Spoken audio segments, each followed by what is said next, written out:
할렐루야. 우리 좌우에 계시는 성도님들과 인사하시겠습니다. 사랑하며 축복합니다.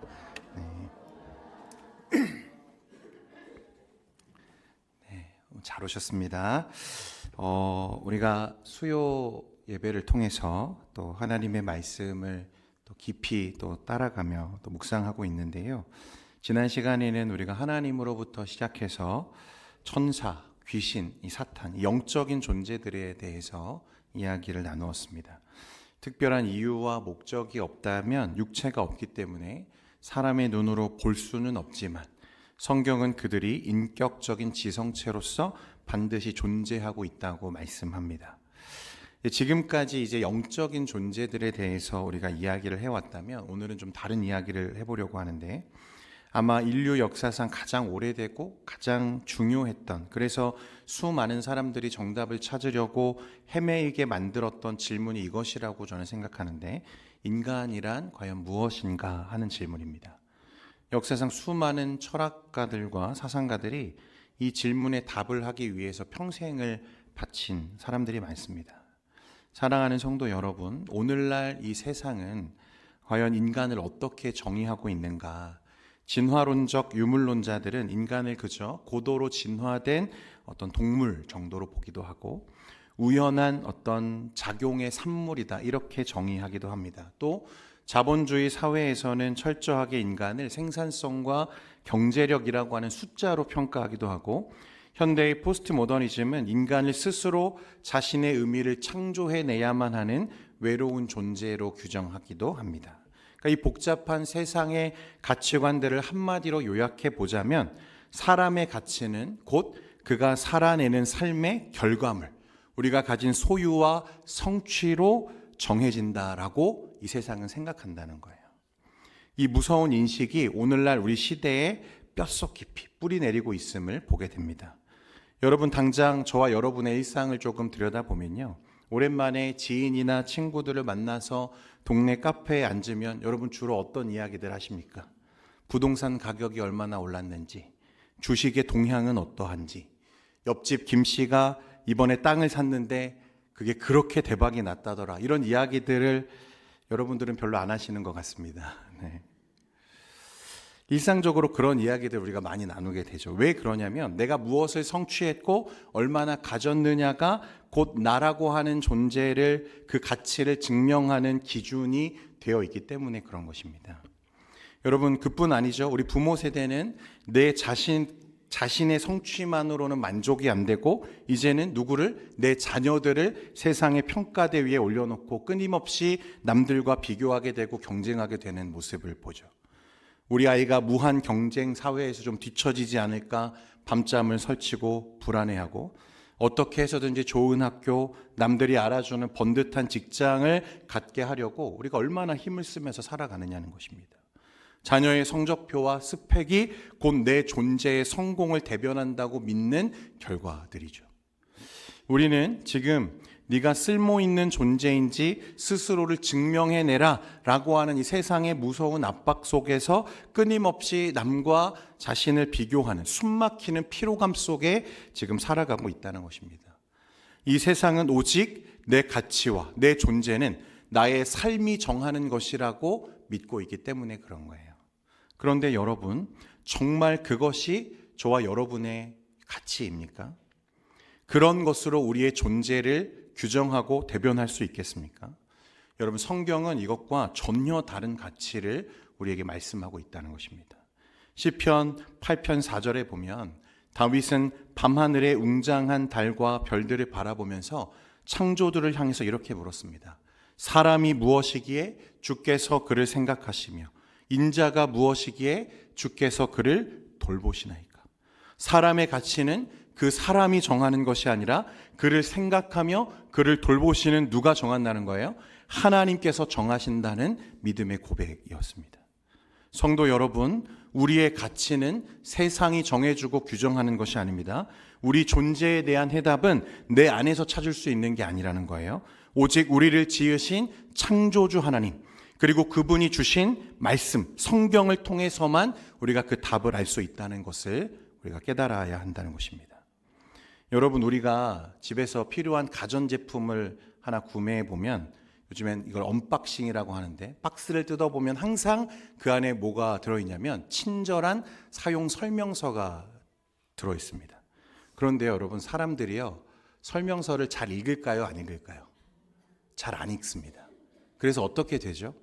사용하는 방법을 몰라서 막 이렇게도 해보고 저렇게도 해보다가 망가뜨리기도 하고, 정작 그 고성능의 이 가전제품을 제대로 활용도 하지 못하고 잘 못 쓰는 경우가 태반이죠. 제가 예전에 제 첫 차를 이제 출차하고 나서 3년 만에 무엇을 알게 되었냐면, 제 차에 그 핸들에 열 시트가 있다는 것을 3년 만에 제가 알았습니다. 사용 설명서를 읽어봤어야 되는데, 여러분, 우리는 그렇죠. 그리고 우리 주머니에 있는 스마트폰도 그렇잖아요. 여러분, 정말 스마트한 기계죠. 수만 가지의 기능이 있습니다. 그런데 우리는 딱 5가지 기능으로 핸드폰을 사용하죠. 전화 걸고, 전화 받고, 카카오톡 하거나, 유튜브 켜거나, 뭐 이 정도 아닙니까?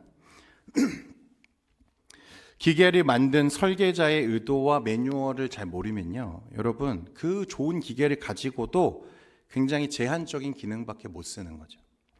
여러분, 인간에 대한 이해도 똑같습니다. 하나님은 저와 여러분을 향한 상상을 초월하는 놀라운 계획과 목적을 가지고 우리를 창조하셨다는 거예요.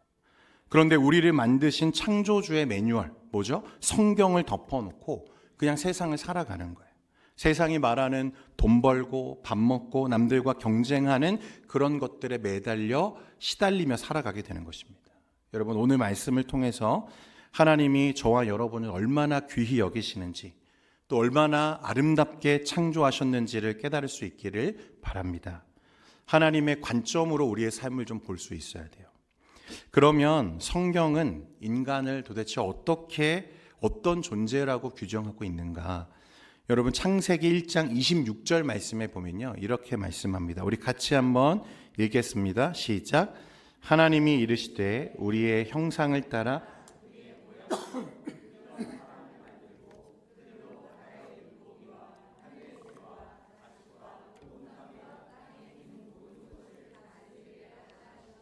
아멘. 창세기 1장을 여러분, 우리가 살면서 수도 없이 읽으셨잖아요. 그렇죠? 매년 1월이면 창세기 1장 펴시잖아요. 그렇죠? 주의 깊게 읽어보신 분들은 다들 아세요. 하나님께서 세상을 창조하실 때 일관된 패턴이 있습니다. 빛을 만드실 때나 바다의 물고기와 땅의 짐승들을 만드실 때는 어떻게 하세요? 그죠? 빛이 있으라, 땅에 생물을 내라 하시면 단순한 말씀과 명령으로 그대로 되었다는 거예요. 그러니까 일종의 대량 생산이었습니다. 그런데 피조 세계의 정점이자 마지막 순서였던 인간을 창조하실 때에는 그 창조의 방식이 조금 다르죠. 오늘 말씀해 보니까 성부, 성자, 성령, 삼위일체 하나님께서 마치 거룩한 어떤 회의를 여시는 듯한 모습으로 말씀이 기록되어 있죠. 우리가 우리의 형상을 따라 무엇을 만들자? 사람을 만들자. 그렇게 논의를 하고 계시는 거예요. 공장에서 물건을 찍어내듯이 사람을 만드시지 않으셨다는 거죠.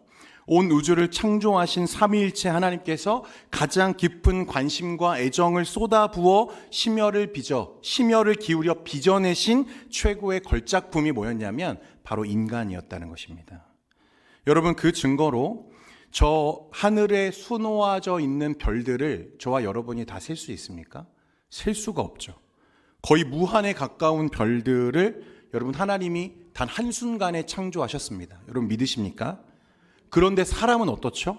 첫 창조 때 하나님은 아담과 함께 이미 모든 사람에 대한 계획이 있으셨지만 아담 한 사람만을 흙으로 정성스럽게 빚어 만드셨습니다. 정성이 들어갔다는 거죠. 여러분, 저 별들을 만약 하나님께서 사람을 창조하듯이 하나하나 심혈을 기울여 만드셨다면 하나님의 창조는 아직도 끝나지 않았을지도 모릅니다. 그런데 저 넓고 큰 우주와 밤하늘을 수놓는 별들은 단 한순간에 지으셨지만 사람은 그 하나를 정성스럽게 빚어 가셨다는 거예요. 여러분, 그렇기 때문에 하나님의 관점에서 한 사람은, 한 영혼은 천하보다 귀합니까? 아니면 귀하지 않습니까? 귀한 거예요. 여러분, 이건 그냥 듣기 좋은 말이 아니라 창조적 질서에 따른 진실이라는 것입니다. 그것만으로도 놀라우는데 우리가 잘 아는 것처럼 성경은 하나님이 무엇을 우리에게 부여하셨다고 말씀하죠? 하나님의 형상을 우리에게 부여하셨다고 말씀해요. 형상. 하나님의 형상대로 지음받은 존재라는 것입니다. 우리의 형상을 따라 우리의 모양대로 사람을 만들자. 이 하나님의 형상을 우리가 이마고 데이라고 부르거든요. 우리가 너무 이 말씀을 자주 접하다 보니까 우리가 하나님의 형상이라는 사실에 대해서 잘 놀라지 않는데요. 여러분, 창조적 관점에서 온 우주가, 모든 세상의 피조물이 부러워하는 단 하나의 기준이 뭐냐면 하나님의 형상입니다. 여러분, 창조주의 형상을 부여받은 유일한 존재가 사람이라는 거예요. 여러분들도 별로 안 놀라시잖아요. 그렇죠? 그런데 모든 피조물과 사람이 구분되어지는 이유, 사람이 천하보다 귀하다고 여겨지는 그 이유는 우리가 하나님의 형상을 담지하고 있기 때문에 그런 것입니다. 여러분, 한 사람 한 사람은 하나님의 형상이라는 거예요. 그렇기 때문에 저 유물론적 진화론자들과 자본주의적 관점으로 사람을 규정하듯이 더 가진 사람은 귀하고 덜 가진 사람은 천한 것이 절대 아닙니다. 인간의 존엄은 소유에 있는 게 아니에요. 인간의 존엄은 하나님의 형상으로 말미암았고 따라서 그가 가진 것, 그가 얻은 것, 그가 이룬 것과는 상관없이 모든 사람은 귀한 것입니다.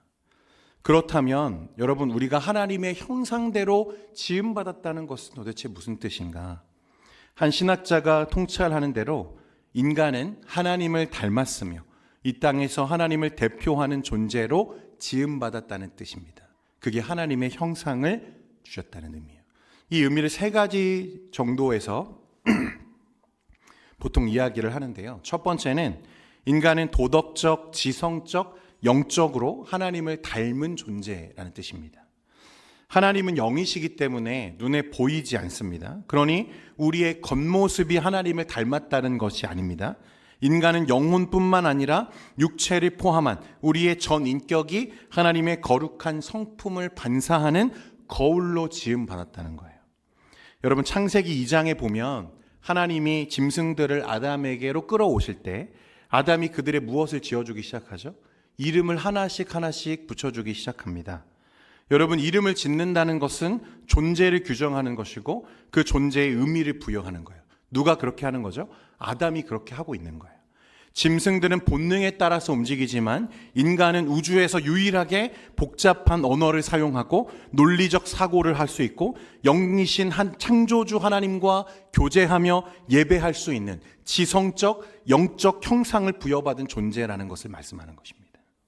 두 번째로 인간은 타인과 연합하는 관계적인 존재로 지음받았어요. 여러분, 27절에 보면 하나님이 자기 형상 곧 하나님의 형상대로 사람을 창조하시되 누구와 누구를 창조하셨다? 남자와 여자를 창조하셨다.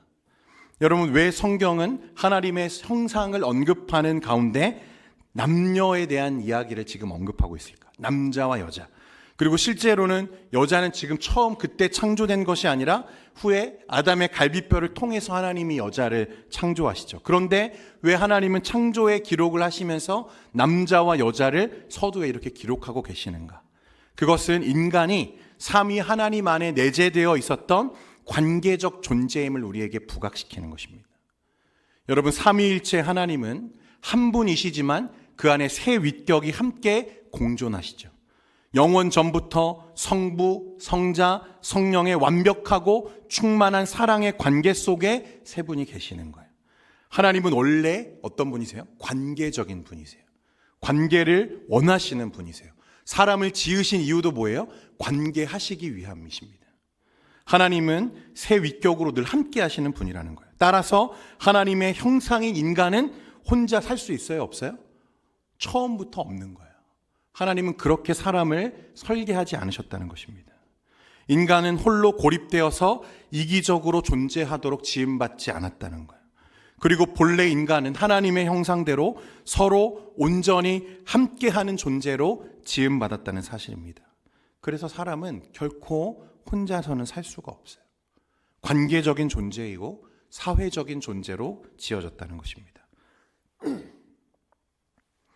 그리고 우리 안에 심어두신 그 관계는요, 하나님의 관계를 따라 평화롭고 충만하고 사랑으로 가득 채워진 관계였습니다. 오늘날 세상의 방식처럼 남을 짓밟고 남을 해하고 경쟁하는 자가 아니라 이타적이고 희생적인 사랑의 관계를 맺도록 처음부터 설계되어지고 고안되어졌다는 거예요. 그래서 하나님이 하와를 처음 지으셨을 때 아담이 뭐라고 고백합니까? 그는 내 뼈 중에 뼈요 살 중에 살이로다. 그를 극진히 사랑했습니다. 자기 생명처럼 사랑했다는 거예요. 세 번째로 인간은 하나님을 대표하는 대리 통치자로서 문화 명령을 받은 존재입니다. 28절 말씀에 보면 이 영광스러운 존재들에게 복을 주시며 가슴 벅찬 사명을 부여하시는데 우리 말씀 같이 한번 읽겠습니다. 시작.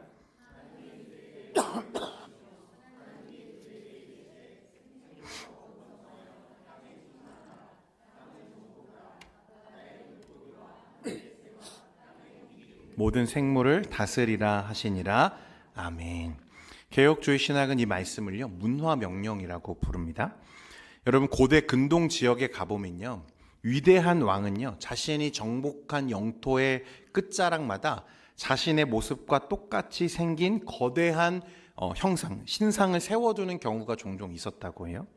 우리가 고대를 배경으로 한 영화들을 보면 종종 그런 부분들이 나오잖아요.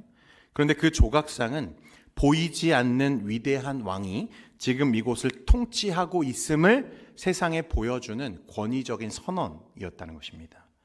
여러분, 하나님이 하나님의 형상을 닮은 사람을 이 세상에 두신 이유가 이와 똑같다는 거예요.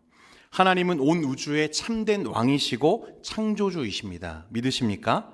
그 하나님께서 저와 여러분을 통해서 살아있는 조각상으로서 그것을 두시는 거죠. 따라서 저와 여러분은 하나님의 영광을 드러내는, 세상에 드러내는 대리 통치자로 서 있는 거예요. 여기서 다스림과 정복은 내 이익을 위해서 자연을 훼손하고 남을 착취하라는 폭력적인 명령이 아닙니다. 진짜 왕이신 하나님의 선하심, 하나님의 공의, 지혜를 대리하여 이 피조 세계를 아름답게 가꾸고 발전시키고 무너진 질서를 세우라는 영광스러운 청지기적 사명을 말하는 거예요. 여러분, 그렇게 보면 저와 여러분이 살고 있는 오늘날 우리의 삶과 우리의 하루도 다르게 해석되기 시작합니다. 아담이 에덴 동산을 성실히 경작하며 가꾸었던 것처럼 오늘날 여러분이 일터에서 흘리는 정직한 땀방울들, 학문과 예술, 정치와 경제활동, 그리고 묵묵히 가정을 돌보는 그 모든 선한 행동은 단순히 살아가기 위한 수단이나 밥벌이 정도가 아니라 하나님의 통치를 이 땅에 실현해 보여주는 거룩한 예배라는 사실입니다. 인간은 우주의 맹목적인 파편이 아니라 창조주의 사랑을 받는 진실한 자녀이고 세상을 다스리는 영광스러운 왕적 제사장이었다는 거예요. 여러분, 이것이 성경이 말하는 저와 여러분이 가진 진짜 가치입니다. 어쩌다 세상에 던져진 그런 존재도 아니고요. 우리는 창조주의 눈부신 영광을 반사하는 거울로 지어진 위대한 걸작품이라는 거예요. 우리 옆에 계시는 분들 한번 보시면서 이렇게 한번 고백했으면 좋겠습니다. 과연 걸작품이십니다. 네. 별로 동의를 안 하시는 것 같아요, 여러분. 여러분, 그런데요, 오늘 우리의 팍팍한 현실로 좀 돌아가 보면 가만히 내 안을 들여다보고 세상을 바라보면 과연 우리의 일상이 그리고 세상의 모습이, 사람들의 모습이 방금 우리가 인사하며 나누었던 것처럼 하나님의 걸작품답게 아름답고 온전한 모습인가 애석하게도 전혀 동의하기가 어렵죠. 하나님의 형상이라고 하기에는 너무 볼품이 없고, 감사합니다, 너무 초라한 우리의 현실을 보게 됩니다. 여러분, 우린 너무 자주 무너지고 서로를 미워하고 이기심과 불안 속에서 서로를 찌르며 살고 있다는 거예요. 왜 하나님의 걸작품인 이 이마고 데이, 하나님의 형상이 우리에게서 이렇게 오염되고 말았는가? 창세기 3장에 보면 인류 역사상 가장 치명적이고 비극적인 사건이 기록되죠. 인류의 타락입니다. 창세기 3장 5절 말씀에 보면 같이 한번 읽겠습니다. 시작. 너희가 그것을 먹는 날에는 너희 눈이 밝아져 하나님과 같이 되어 선악을 알 줄 하나님이 아심이니라. 아멘. 선악과를 따먹은 아담의 범죄, 그 핵심은요, 배가 고파서 과일 하나를 먹게 된 그런 실수를 말하는 게 아닙니다. 더 이상 하나님의 대리통치자나 하나님의 영광을 반사하는 거울로서 사는 것에 만족하지 않고 내 스스로 무엇이 되려고요? 하나님이 되려고 하는 반역의 선택이었다는 거예요. 선과 악의 기준을 더 이상 하나님의 말씀에 두지 않고 내 기분, 내 이익, 내 마음대로 정하겠다는 지독한 자율성의 추구의 결과였습니다. 빛을 반사해야 할 거울이 이제부터는 내가 스스로 태양이 되겠다고 나선 거예요. 여러분이 한 번의 반역으로 인간을 형성하던 하나님의 형상이 깨어지게 되죠. 개혁주의 신학은 인간의 끔찍한 비참함을 가리켜 전적인 타락이다 이렇게 불러옵니다. 여러분 근데 오해하지 말 것은요, 전적인 타락은 절대적인 타락을 말하는 것은 아닙니다. 인간이 마귀처럼 100% 악해진 존재가 되었다, 여러분 그것을 말하는 건 아니에요. 비록 타락했지만 우리 안에는 여전히 하나님의 형상이, 그 흔적이 남아있고 하나님께서는 은혜로 저와 여러분들을 붙들고 계십니다. 그래서 여러분 세상을 보면 불신자들도 어떻게 살려고 노력하죠? 불쌍한 자들을 도우려고 하고 훌륭한 문명을 건설하며 살 수 있는 것을 보게 돼요. 그러면 전적인 타락의 의미는 무엇인가? 여러분 두 가지를 말할 수 있는데, 첫 번째는 전인격적인 오염을 말합니다. 여기서 전적이라는 말은 부패의 정도를 말하는 것이 아니라 범위를 뜻하는 거예요. 여러분 깨끗한 물을 한 잔 떠놓고요, 이런 예화를 들어서 참 죄송한데 그 위에 제가 똥물을 한 방울을 떨어뜨렸다고 생각해 보십시오. 여러분 그 물을 우리가 다시 마실 수 있습니까? 여러분 마실 수 있으세요? 네, 저는 안 마시겠습니다. 왜냐하면 이건 더 이상 깨끗한 물이 아니기 때문에 그렇죠. 그런데 생각해 보면 비율적으로 보면 99.9%는 깨끗한 물이잖아요. 단지 오염된 건 0.01% 정도 될까요? 그런데 왜 우리는 그 물을 마시지 못하죠? 여러분 이미 그 치명적인 오염 한 방울이 섞이는 순간에 물 전체로 퍼져나가고 죄의 독이 그렇게 퍼져나가는 거예요. 그래서 인간을 구성하는 이 죄라고 하는, 죄는 인간을 구성하는 지성, 감정, 의지, 육체, 양심 등 모든 영역에 빠짐없이 어떻게 되었어요? 스며들었어요. 그래서 내 안에 어떤 기능도 죄의 오염에서 안전한 청정 구역이 없다는 것을 말합니다. 그것이 전적 타락의 개념이에요. 예레미야 17장 9절에 보면 만물보다 거짓되고 심히 부패한 것은 무엇이라? 마음이라. 또 창세기 6장 5절에 보니까 여호와께서 사람의 죄악이 세상에 가득함과 그의 마음으로 생각하는 모든 계획이 항상 악할 뿐임을 보셨다고 말씀합니다. 두 번째로 전적인 타락이고 또한 전적인 무능력을 의미합니다. 전 영역이 오염되었기 때문에 타락한 인간은 자신의 힘이나 의지로는 스스로 구원자를 찾을 수도 없고 하나님을 기쁘시게 할 수 있는 능력 자체를 완전히 상실해 버렸다는 거예요. 로마서 3장 11절과 12절 말씀 우리 같이 한번 읽겠습니다. 시작. 깨닫는 자도 없고 하나님을 찾는 자도 없고 다 치우쳐 함께 무익하게 되고 선을 행하는 자는 없나니 하나도 없도다. 아멘. 이로 인해서 인류는 하나님이 먼저 이끌어주지 않으시면 스스로 하나님 앞에 나아갈 수 없는 철저한 영적 파산 상태로 전락했다는 거예요. 사도 바울은 에베소서 4장 18절에 타락한 인간의 영적 상태를 이렇게 진단합니다. 그들의 총명이 어두워지고 그들 가운데 있는 무지함과 그들의 마음이 굳어짐으로 말미암아 하나님의 생명에서 떠나 있도다. 여기서 굳어짐이라고 하는 말은요, 헬라어 원어를 보니까 포로시스라는 단어입니다. 이 단어는 원래 의학적 용어인데 뼈가 부러진 후에요, 그 부위가 기형적으로 단단하게 굳어지거나 피부에 두꺼운 굳은 살이 박혀서 바늘로 찔러도 감각을 느끼지 못하는 상태를 뜻하는 단어입니다. 돌이나 대리석처럼 딱딱하게 굳어버린 상태를 말하는 거죠. 타락한 인간의 마음이 이 포로시스, 즉 굳은 살이 박힌 것과 같은 상태가 되었다는 거예요. 느끼지 못하는 거죠. 그래서 타락한 인간은 세상의 학문과 과학을 눈부시게 발전시켰을지는 모르지만 정작 자신을 지으신 창조주 하나님은 알아볼 수 없는 상태인 것입니다. 치명적인 영적인 무지에 빠져 있는 거예요. 영적인 분별력을 완전히 상실한 것입니다. 그 결과 로마서 1장에서 고발하는 것처럼 썩어지지 아니하는 하나님의 자리에 썩어질 피조물의 우상을 올려놓는 어리석은 삶을 살아가죠.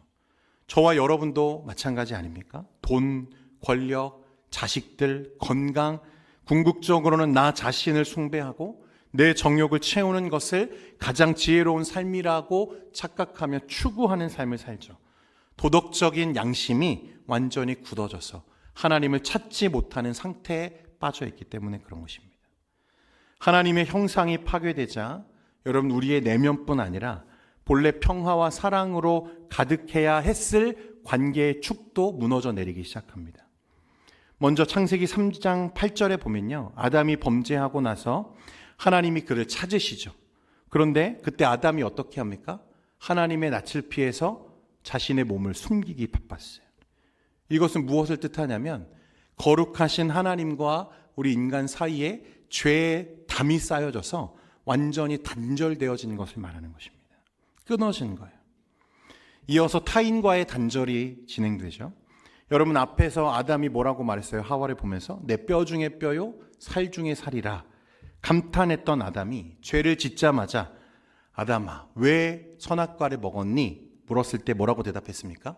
하나님이 주신 저 성경 안 보셨습니까 여러분? 여인이 주어서 제가 먹었습니다. 누구 탓했어요? 하와를 탓했어요. 저는 그날 돌아가서 아담과 하와가 부부싸움을 했을 거라고 생각합니다. 서로 연합해야 하고 사랑해야 할 대상이, 관계가 혐오와 경쟁의 상대로 전락해어진 거예요. 깨어진 관계는 급기야 창세기 4장에 가보면요, 성경을 한 장만 넘기면 한 세대가 지나가기도 전에 형 가인이 친동생 아벨을 돌로 쳐 죽이는 존속 살해의 비극으로 죄가 발전해 갑니다. 죄는 깊어지고 관계는 깨어지고 무너지는 거죠. 마지막으로 피조 세계와의 단절도 진행되죠. 하나님은 타락한 아담, 인류를 향해서 땅이 내게 가시덤불과 엉겅퀴를 낼 것이다 이렇게 저주하셨습니다. 피조 세계를 돌보고 다스리던 영광스러운 문화 명령은 이제 피눈물 나는 수고와 땀을 흘려야만 겨우 그 땅에서 나는 소산을 먹고 사는 허무한 생존과 경쟁의 삶으로 변질되고 말았다는 거예요. 성도 여러분, 이것이 타락한 인간이 마주하게 된 뼈아픈 현실이고 주소입니다. 하나님의 영광을 눈부시게 반사해야 할 걸작품이 스스로 주인이 되려다가 산산조각 났다는 거예요. 지성은 어두워졌고 양심은 돌처럼 굳어졌고 관계는 깨어졌습니다. 가장 절망적인 사실은요, 이렇게 깨어진 상태를 우리는 스스로 고칠 능력이 없다는 거예요. 전적으로 부패하고 무능력한 우리는 스스로의 힘으로 결코 이 상태를 회복할 수도 없고 또 우리를 구원할 수 없다는 것입니다. 세상의 그 어떤 철학이나 교육과 과학기술, 도덕적인 수양도 이 깊은 영적인 사망을 고쳐낼 수는 없었어요. 우리에게 남은 것은 오직 영원한 심판과 절망뿐이었다는 사실입니다. 파괴된 하나님의 형상은 인간의 철학이나 과학, 도덕적 수양으로는 결코 복원되지 않는다는 거예요. 그렇다면 우리에게는 정말 아무런 소망이 없는가? 이대로 영원한 멸망을 기다릴 뿐인 것인가? 여러분 그렇지 않죠? 바로 이 절망의 자리에서 우리를 지으신 창조주 하나님은 놀라운 사랑과 자비로 은혜의 문을 열어주셨다는 사실입니다. 스스로 굳어버린 마음, 포로시스, 깨뜨릴 수 없고 죽음에서 일어날 수 없는 우리를 위해서 우리가 스스로 우리를 구원할 수 없기 때문에 우리를 구원하시기 위해 외부로부터 찾아오시는 완벽한 구원자를 보내주셨어요. 그분이 우리 주 예수 그리스도이십니다. 하나님은 놀라운 구원의 역사를 계획하셨어요. 우리가 깨트린 우리의 하나님의 온전한 형상을 회복시키기 위해서 참 하나님의 형상이신 예수님을 이 땅에 보내셨다는 것입니다. 골로새서 1장 15절 말씀에 보면 이런 말씀이 있어요. 우리 같이 한번 읽겠습니다. 시작. 그는 보이지 아니하는 하나님의 형상이시요 모든 피조물보다 먼저 나신 이시니. 예수님을 뭐라고 말합니까? 보이지 아니하는 하나님의 형상이시다. 고린도후서 4장 4절에도 그리스도는 하나님의 형상이라고 말씀하고 있습니다. 여러분, 예수님은요, 두 번째 아담으로 이 땅에 오셨어요. 첫 번째 아담은 스스로 하나님이 되려다가 하나님의 형상을 망가뜨렸지만, 두 번째 아담으로 오신 참 하나님의 형상이신 예수님은 근본 하나님의 본체이시지만 하나님과 동등됨을 취할 것으로 여기지 아니하시고 오히려 자기를 비워 종의 형체를 가지셨다고 말씀합니다. 예수님은 이 땅에서 하나님을 가장 완벽하게 반사하셨죠. 그리고 하나님의 뜻에 죽기까지 순종하시며 본래 인간이 살아냈어야 할 온전한 삶을 대신하여 살아내셨습니다. 그리고 십자가에서 우리가 일그러뜨린 죄의 대가를 대신 지불하시고 죽으셨고 사흘 만에 부활하셨다는 거예요. 이제 누구든지 그리스도 안에 있으면 새로운 피조물이 된다고 말씀이 우리에게 약속합니다. 예수 그리스도를 믿을 때 여러분, 우리 안에서 하나님의 형상의 회복이 시작되는 줄 믿으시기를 바랍니다. 에베소서 4장 24절에 보면 하나님을 따라 의와 진리의 거룩함으로 지으심을 받은 새 사람을 입으라고 우리에게 권면합니다. 우리가 예수를 믿고 거듭나는 순간 여러분, 어떤 변화가 우리에게 시작되냐면 우리 안에 잃어버렸던 참된 지식과 의와 거룩함이 심겨지기 시작한다는 거예요. 그리고 성령 하나님의 도우심을 통해서 우리는 평생에 걸쳐서 점진적으로 예수 그리스도를 닮아가기 시작하고, 예수님이 아까 무엇이라고 얘기했죠? 하나님의 형상이라고 했잖아요. 하나님의 형상이신 예수 그리스도를 닮아가기 시작하고 우리는 그 성화의 과정을 통해서 하나님께 나아가기 시작하는 거예요. 성화는 여러분 단순히 도덕적으로 착해지는 것을 말하는 게 아닙니다. 깨어진 거울 조각들이 성령의 손길로 하나씩 맞춰져 가기 시작하는 거예요. 다시금 선명하게 하나님의 성품을 드러내고 반영하는 영광스러운 변화로, 과정으로 우리를 이끌어 가신다고 말씀하시는 것입니다. 그리고 마침내 주님께서 다시 오시는 그날이 되면 우리가 어떻게 되는 거죠? 요한일서 3장 2절에 이렇게 약속합니다. 우리 같이 마지막으로 함께 읽겠습니다. 요한일서 3장 2절입니다. 시작. 사랑하는 자들아, 우리가 지금은 하나님의 자녀라. 장래에 어떻게 될지는 아직 나타나지 아니하였으나 그가 나타나시면 우리가 그와 같을 줄을 아는 것은 그의 참모습 그대로 볼 것이기 때문이니. 여러분, 말씀에 뭐라고 말씀하시죠? 우리는 아직 장래에 어떻게 될지 아직 나타나지 아니하였으나 그가 나타나시면, 예수님이 다시 오시면 우리가 누구와 같을 줄을, 그와 같을 줄. 여기서 그는 누굽니까? 예수님을 말하는 거예요. 주님이 다시 오시면 우리의 성화가 완성되어서 마침내 어떻게 되는 거예요? 영화로운 자들이 된다고 약속하는 것입니다. 이것이 개역파 교리가 말하는 영화예요. 영화. 우리가 부활하여서 주님 앞에 서는 그날에 우리 안에 남아있던 모든 죄의 잔재는 완전히 사라지고 예수 그리스도와 같은 온전하고 영광스러운 형상으로 최종적인 변화를 입게 될 것입니다. 부활의 아침에 우리는 결코 다시 타락할 수 없는 가장 완전하고 영화로운 그리스도의 형상으로 온전히 변화된다고 말씀하고 있다는 거예요. 사랑하는 성도 여러분, 이 진리를 굳게 붙잡는 여러분 되시기를 바랍니다. 전적으로 부패하여 심판을 기다리던 우리가 참 빛으로 오신 예수님을 통해서 다시 영광스러운 창조주의 걸작품으로 빚어져 가는 거예요. 이것이 기독교가 세상을 향해 선포하는 여러분 인간에 대한 결론이고 과정입니다. 오늘을 살아가는 우리의 심장을 뛰게 하는 유일한 영광스러운 소망이 바로 여기에 있다는 거예요. 이제 말씀을 좀 맺겠습니다. 여러분, 세상은 우리에게 여전히 매일매일 우리가 가진 소유와 우리가 이룬 업적들, 그런 것으로 우리의 가치를 매기며 우리를 벼랑 끝으로 계속 몰아세울 겁니다. 때로는 내 안에 여전히 남아있는 일그러진 죄의 본성이 스스로를 깎아내리고 정죄하고 우리를 한없이 초라한 자로 만들어 갈지도 모릅니다. 여러분, 그러나 그럴 때마다 골고다 언덕의 십자가를 바라볼 수 있기를 바랍니다. 우리의 창조주이신 하나님께서 하나뿐인 독생하신 예수 그리스도를 그 십자가에 대신 메어 다시고 우리의 죄값을 대신 지불하셨다는, 여러분, 그 사실을 끝까지 믿을 수 있기를 바랍니다. 그러니 세상이 여러분의 삶에 붙여놓은 거짓된 가격표들은 이제 좀 떼어버리셨으면 좋겠어요. 우리는 결코 그런 세상의 얄팍한 잣대로 평가할 수 없는 하나님의 거룩하고 존귀한 형상이라는 것입니다. 하나님이 얼마나 우리를 귀하게 여기셨으면 하나님의 독생하신 아들 예수 그리스도를 저와 여러분을 위해서 내어주셨겠는가. 한 저명한 신학자가 통찰했던 것처럼 이 세상에 당신 단 한 사람이 있다 하더라도 예수님은 오셨을 거고 십자가를 지셨을 거라고 말씀합니다. 여러분, 이제 이 좀 진리를 품고 여러분의 일상을 살아가셨으면 좋겠어요.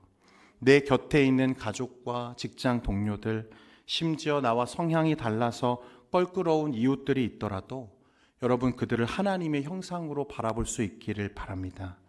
여러분이 서 있는 그 평범한 일터와 가정이 하나님께서 여러분을 대리 통치자로 파송하신 거룩한 하나님의 영토임을 기억하시고 이번 한 주간도 주의 은혜 안에서 날마다 새롭게 빚어지며 세워지는 여러분들의 복된 삶 되시기를 주님의 이름으로 축원드립니다.